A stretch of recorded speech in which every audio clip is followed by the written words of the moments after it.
कोई दिया हुआ नहीं है, नहीं आपको पता है, तो हम क्या करेंगे, यहाँ पर ले लेंगे कि माना कि क्या हुआ, माना कि संख्या बराबर क्या हो जाएगा, x हो जाएगा। अब संख्या के आधा में से, यानी प्रश्न के अनुसार क्या कर रहा है, प्रश्नानुसार क्या कर रहा है कि संख्या के आधा में से, यानी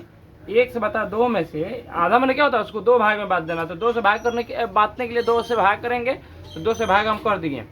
अब उसको बांटने, अब करेंगे इसके आधा में से, यानी बांट दिए तो उसमें से कितना घटा है, 1/4 घटा दे रहे हैं, तो 1/8 मुझे प्राप्त हो रहा है। तो देखिए ये हो गया 1/2, अब -4 जो है उधर जाएगा, वो पार जाएगा, ये हो जाएगा कितना आपका +1/4। अब देखिए x2,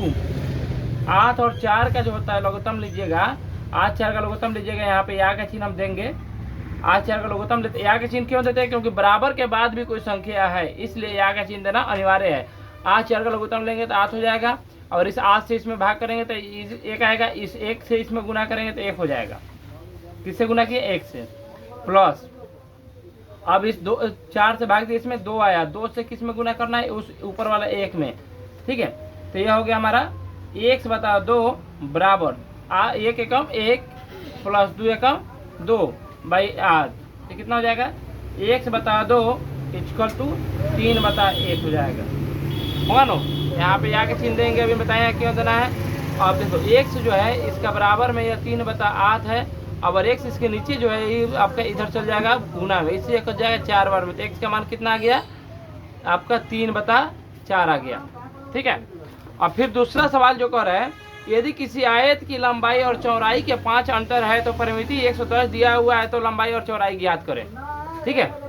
ये 1 नंबर क्वेश्चन था। अब ये 2 नंबर कह रहा है कि किसी आयत की लंबाई, मान लीजिए अब आयत की लंबाई नहीं बता रहा है, तो मान लीजिए कि आयत की लंबाई क्या होगी,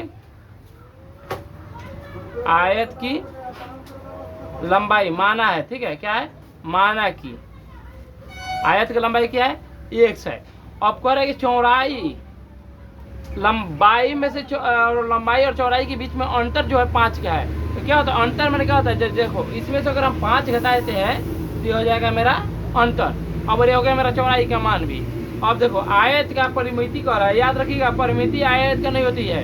परिमिति केवल वृत्त का होता है, आयत का परिमाप लिखा जाएगा, क्या लिखाएगा, आयत का परिमाप, तो आपका हो गया प्रश्नानुसार, प्रश्नानुसार आयत है, आयत का परिमाप, आयत का परिमाप क्या होता है, 2 इंटू लंबाई जोड़ चौड़ाई, क्या होता है 2 इंटू लंबाई जोड़ चौड़ाई, बराबर में कितना दिया, 110 दिया हुआ है, ठीक है। अब 110 दिया हुआ है तो हम यहाँ लिख सकते हैं लंबाई जोड़ चौड़ाई बराबर 110/2, यानी कत क्या गया, लंबाई जोड़